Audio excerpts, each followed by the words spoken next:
The federal government unveils plan to tackle disaster-related mass death.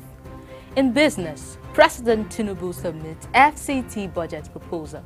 What's the problem? And on the foreign scene, Israel strikes Yemen's Sana'a twice in 24 hours. In sports, Musa to lead Eagles in Exhibition Unity Cup tourney. Hello and welcome to all our viewers in Nigeria and around the world to News Prime on Global Television, coming to you live from the nation's capital, Abuja. I am Priscilla Obasi.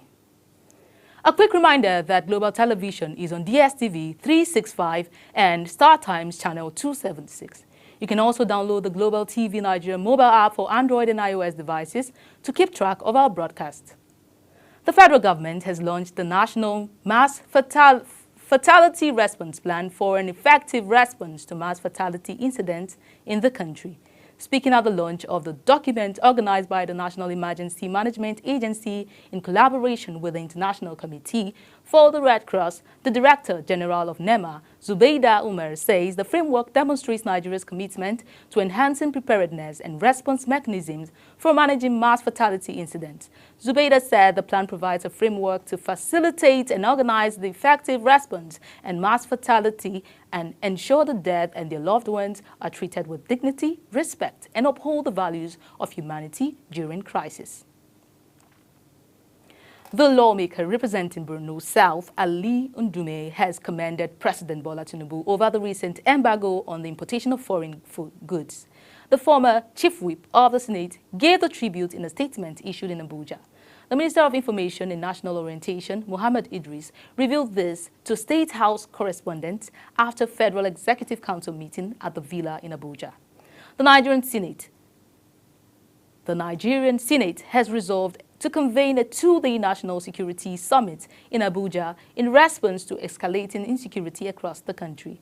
This decision followed a motion by Senator Jimoh Ibrahim, who emphasized the urgent need to review Nigeria's security challenges amidst rising global, domestic threats, including conflicts like Russia-Ukraine war and economic tensions involving the U.S. and China.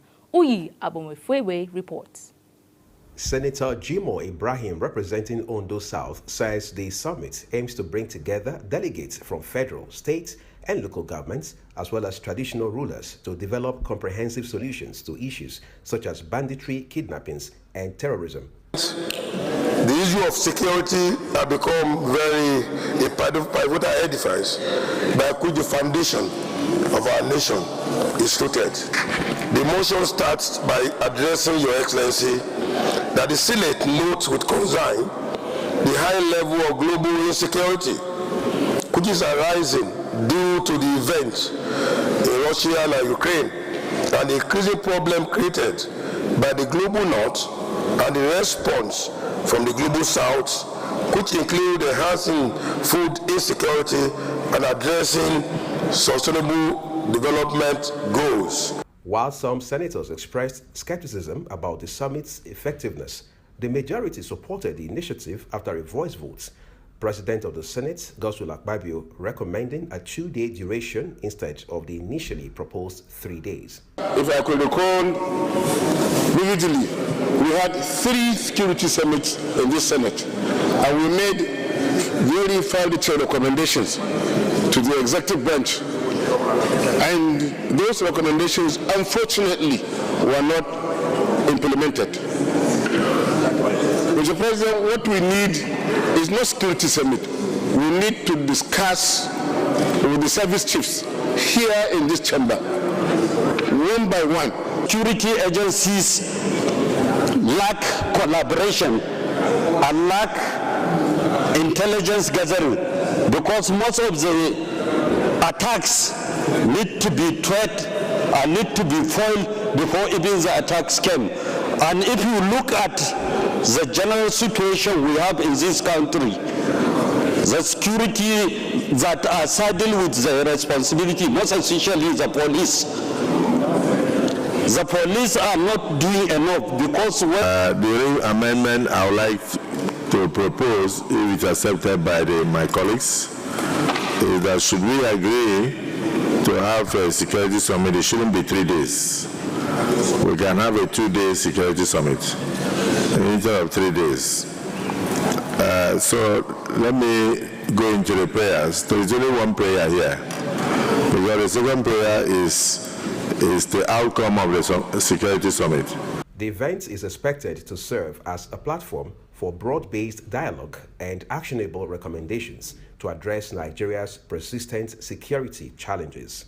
Uyi Agbomofwebe, reporting for Global TV News.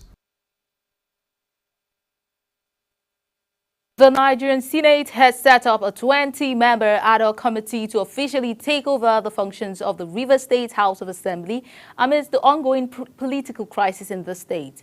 The committee is headed by the Senate leader, Opeyemi Bamidele, with Rufai Hanga as deputy, and includes 18 other senators. Ramsey Enoch Abo has details. The announcement was made by the President of the Senate, Senator Godswill Akpabio, during the resumption of plenary. Akpabio highlighted the importance of the committee's mandate, stating that its role is critical in ensuring effective legislative oversight in Rivers State. Also mentioned that there is need for us to have a committee, just like the House of Representatives has done, the leader of the Senate, to oversight the functions of the administrator of Rivers State and the Rivers State government under emergency rule. So the chairman of that committee will be Sir distinguished Senator Michael Opeyemi Bamidele, the Senate leader, and the deputy chairman will be distinguished Senator Rufai Hanga. This move is part of a coordinated legislative response alongside a similar committee established by the House of Representatives to oversee the state's affairs during the emergency rule declared by President Bola Tinubu in March 2025. Ramsey Enoch reporting for Global Television News. Within the 10th House of Representatives, 6 members of the People's Democratic Party, PDP, have officially defected to the All Progressives Congress, APC, while 2 Labour Party lawmakers crossed over to the PDP. Ramsey Enoch Abo has the details.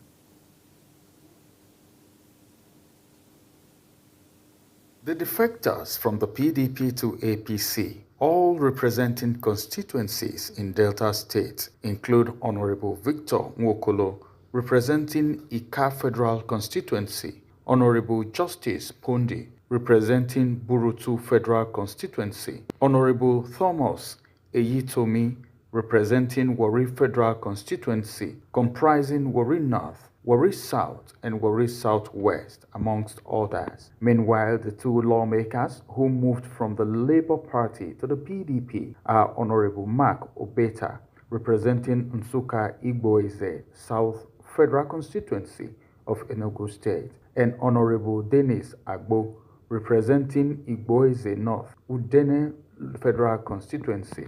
The defection were formally announced in letters addressed to the House and read aloud by the Speaker, Honorable Abbas Tajuddin, during the resumption of plenary after a 5-week recess. The lawmakers cited internal crisis within their former parties and stronger alignment with the political ideologies and direction of their new platforms as reasons for their decisions. The Speaker, House of Representatives, says the wave of defections mark part of a broader realignment currently taking place within the 10th National Assembly.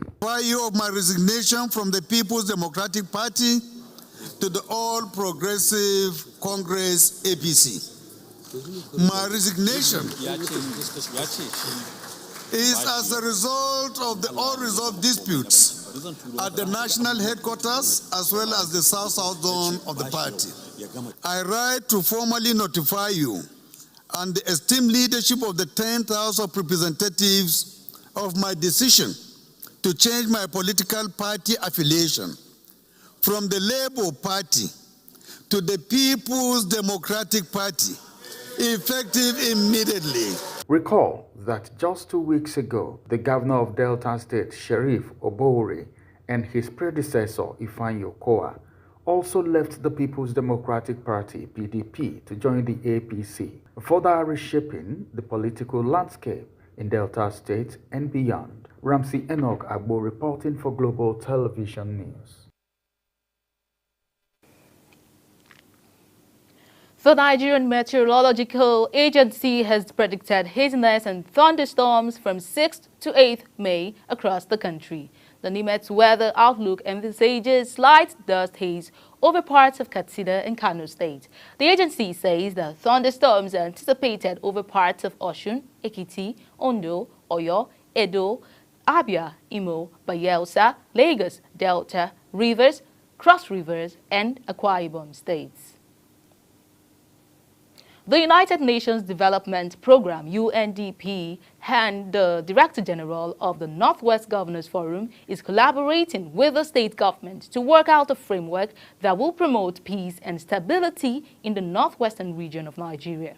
The Director General of the Northwest Governors Forum, Mariam Yahaya, and the representatives of the United Nations Development Programme, Kadara Ahmed, paid a courtesy visit to the governor of Zamfara State, Lawal Dauda, to further brainstorm on how to address the insecurity situation in the region. Kabir Hassan completes the story. The Northwest Forum has been plagued with several development challenges such as banditry, out-of-school children roaming the street, youth unemployment, poverty, and battered economy, among others.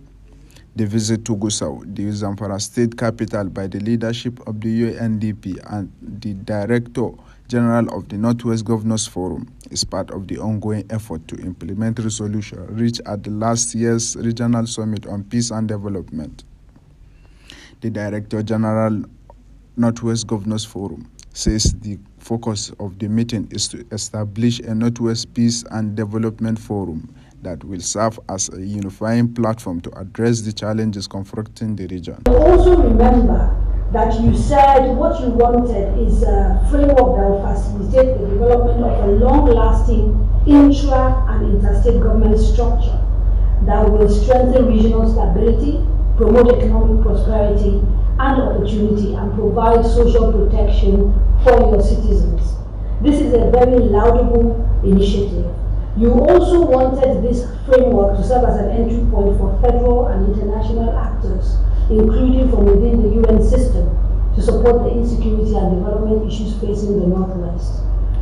Like our DG said, we are very pleased to say that we have started this important work, and Zamfara State is the 5th state that we visited in trying to do this. What we believe is that securing the Northwest, ushering peace, development, and prosperity requires trust and partnerships among stakeholders. Also speaking during the visit, UNDP team lead Kadria Ahmad highlighted the importance of regional cooperation in achieving long-term stability. She explained that the collaboration seeks to boost economic prosperity, social development, and security across the Northwest. So far, so good, I must say. We've been filled with our team, and we have been able to get a lot of feedback from traditional rulers, community members, religious leaders, farmers, and different groups, women, man, catchwomen, and all of that. And we would like, with your support, Your Excellency, to have a similar engagement with a few commissioners here present. Mostly, we might even have to take all of them, because what we have realized so far from all our engagements is that this framework is all-encompassing across all sectors. But primarily, we would like to have an engagement with the commissioners of budget and planning, human affairs, youth, home and internal security, and agriculture as well. So, based on all of this, I would like to hand over the more technical bit of this to Ms. Karia Ahmed here with me today, and also thank you and your colleagues for coming together to drive regional development. This will enable us manage our resources better and drive sustainable development in the northwestern part of Nigeria. Thank you all. In his response, Governor Dauda Lawal commended the initiative and expressed his administration's full support. He described Zamfara as the epicenter of insecurity in the region. and emphasizes that solving the state security problems will significantly ease the situation in the entire Northwest. And I'm happy to say that we have this team that are up and about doing whatever is humanly possible to address these challenges we are facing. And I keep saying Zamfara is key to the success of whatever we do here. I made it very clear that all the crisis that is happening in Northwest, Zamfara State happens to be at the center. Now, if we're able to get it right in Zamfara, honestly, 75% of the challenges will be over. The UNDP-led delegation has so far visited 5 states in the region in Zamfara. The meeting concluded with a renewed commitment from all parties to sustain the momentum and ensure that the proposed peace and development framework translates into tangible benefit for the people of the Northwest. Hassan Kabir reporting for Global TV. Meanwhile, the Managing Director, Nigeria Education Loan Fund, NELFund, Akintunde Sawyer, has expressed commitment to deliver a fully digitalized, transparent, and student-centric financial aid system for Nigeria higher education. He made this known at a strategic workshop with heads of tertiary institution on NELFund system automation and loan application process in Abuja. Our correspondent Godwin Sunday reports. Various stakeholders within the educational sector gathered in their numbers in Abuja to address the lingering challenges surrounding NELFund and its operational mechanism. Managing Director, Nigerian Education Loan Fund, NELFund, Akintunde Sawyer, stated that the loan is to make quality education accessible to all Nigerians, regardless of socio-economic background. He further stated that the workshop explores institution role in data verification, identity confirmation, academic tracking, and disbursement readiness, as well as feedback to ensure that the system is adaptable, secured, and efficient. As we move from policy to implementation, we recognize that technology and institutional cooperation will determine our success. That is why this session is so crucial. Today's workshop will walk you through the NELFund system automation framework. Today's workshop will demonstrate the end-to-end loan application and application workflow. Meanwhile, the Chairman House of Representatives Committee on Student Loans, Scholarship and Higher Education Financing, Honorable Ifeoluwa Ehindero, stated that the House of Representatives Committee on Student Loan has been working tirelessly to ensure that the legislative framework supports and facilitates these reforms on NELFund system automation and loan application processes are in tandem. He, however, noted that legislative effort alone are not enough. Therefore, expertise, feedback, and active participation are needed to make sure that there is a system that works for everyone, from the students applying for loans to the institutions managing the funds. One of the benefits of this is that it helps to aid the fast disbursement, the quick disbursement of funds, and it can also help the agency to track these funds, to monitor how they have been disbursed, and there won't be discrepancies in issues like institutions that would claim that they've not gotten the funds. The workshop is aimed to activate a national transformation on how NELFund manage funds and support access to higher education in Nigeria. Godwin Sunday, reporting for Global Television News. You are watching the live broadcast of News Prime. When News Prime returns, President Tinubu submits FCT budget proposal. Details coming shortly, plus foreign and sports news on the other side of this break. Please stay tuned.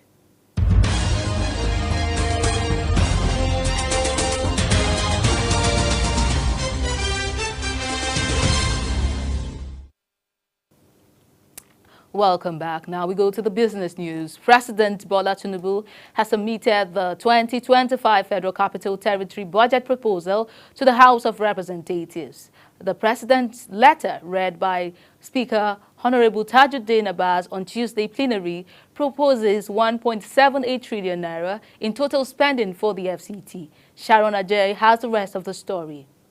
The Speaker House of Representatives, Tajuddin Abbas, says 85% of the capital budget is allocated to ongoing projects with 15% for new initiatives. Key focus areas include healthcare, job creation, education, social welfare, and agriculture. Of 1,783,823,708,392 naira is proposed for the year 2025.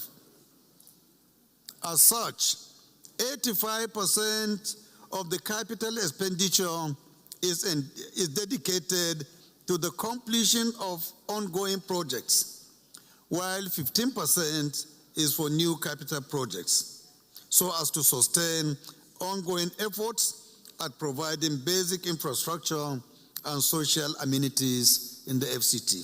Meanwhile, the Speaker also raised an alert over forecasts predicting severe flooding in over 30 states this rainy season. He urged relevant committees to work with the executive on emergency plans and climate resilience strategies. On national security, Abbas condemned recent attacks in Borno, Plateau, Benue, and Kwara states, calling for justice and stronger preventive measures. Environmental forecasts indicate that over 30 states face severe flooding during the upcoming rainy season.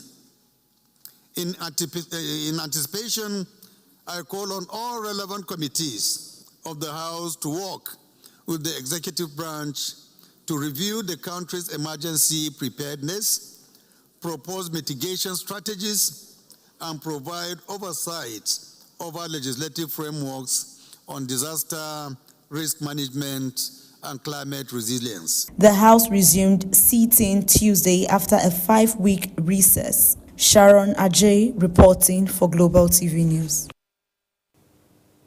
The Federal Executive Council, FEC, has approved the sweeping portfolio of infrastructure and ecological projects across the country. It has also approved the rescoping of key federal roads, new road construction, and the rehabilitation of dams and irrigation scheme critical to national food security. Here is Kikelomo Kere's report. Briefing the State House correspondents at the end of the council meeting, presided over by President Bola Ahmed Tinubu at the council chamber presidential villa, the Minister of Works, Dave Umahi, gave a detailed account of the approval of a new road contract across 13 states. Umahi disclosed that the council approved the rescoping and variation of dualization projects covering the Akure Eta Ogbese, Iju Ekiti border to Ikere Ado Ekiti Road, spanning parts of Ondo State and Ekiti states. We say that 15 kilometers is being rescoped for a contract sum of 19.407, and that is a rescoping stroke variation of dualization of Akure Eta, Oburu, Iju Ekiti border to Ikere Ado Ekiti section 1. And that is in Ekiti State and spanning to Ondo State. That was approved. And then the second approval came from the rescoping and variation of the Sokoto that goes to Zamfara, goes to Katsina and Kaduna. It's a total of 375 kilometers dualized, and we inherited. The Permanent Secretary, Cabinet Affairs Office, Dr. Emanso Mombong, also outlined government interventions in ecological and agricultural infrastructure. This intervention will positively impact 30,000 farm families, 50,000 acres of arable agricultural land, and it would enable 3 annual farming cycles through irrigation, and this will also generate over 300,000 employment.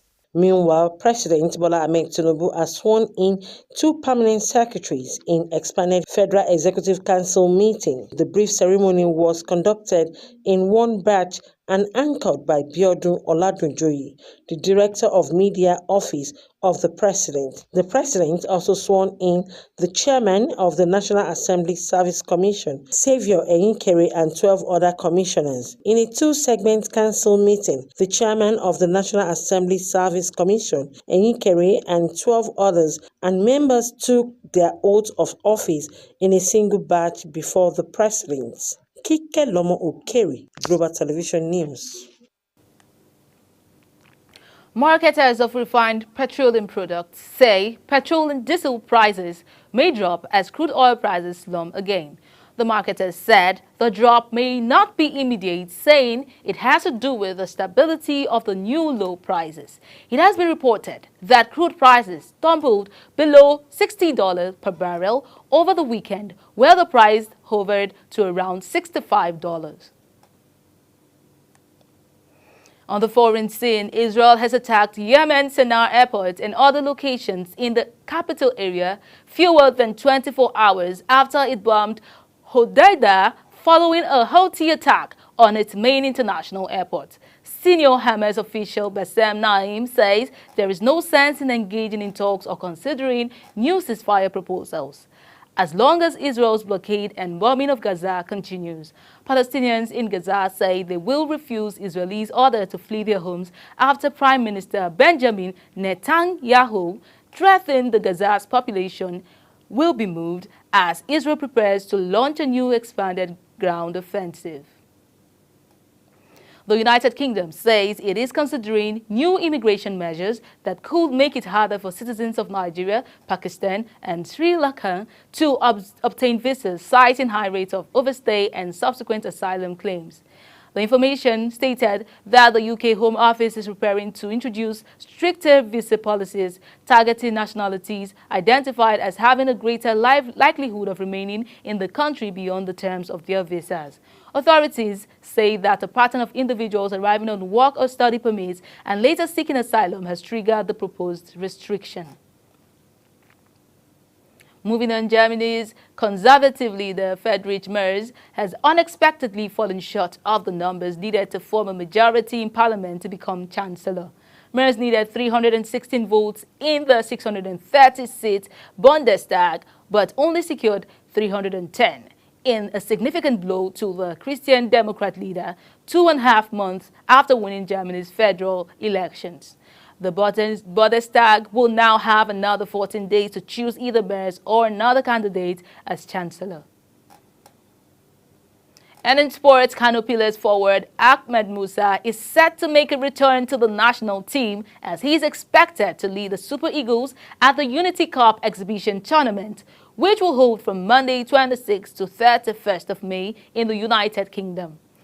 Musa is set to lead the Super Eagles at the Unity Cup Four-Nation tourney from May 26 to 31st, 2025 at the Brentford Stadium, Lagos. Athletes from across the country will compete for a total of 2,150 medals in 549 events at the 22nd National Sports Festival, tagged Gateway Games Ogun 2024. Scheduled to be held in Ogun State from May 16 to 30. The multi-sport event, regarded as Nigeria's version of the Olympics, is set to be one of the most expansive in the festival's history, with 626 gold, 626 silver, and 898 bronze medals up for grabs. Over 15,000 athletes are expected to compete in both individuals and team sports. On Global Television News Prime, the federal government has launched the National Mass Fatality Response Plan for an effective response to mass fatality incidents in the country. In business, we told you the President, Bola Ahmed Tinubu, has submitted the 2025 Federal Capital Territory Budget proposal for the House of Representatives. And on the foreign scene, Israel has attacked Yemen's Sanaa airport and other locations in the capital area fewer than 24 hours after it bombed Hodeidah following a Houthi attack on its main international airport. And in sports, we told you Kano Pillars forward Ahmed Musa is set to make a return to the national team as he is expected to lead the Super Eagles at the Unity Cup exhibition tournament. which will hold from May 26th to 31st in the United Kingdom. And that is it on Global Television News Prime. A quick reminder that Global Television is on DSTV channel 365 and StarTimes channel 276. Kindly follow us across all social media platforms now showing on your screen using a Global TV NG. You can also download the Global Television Nigerian app for Android and iOS devices to keep track of our broadcast. I am Priscilla Obasi. Thank you for watching.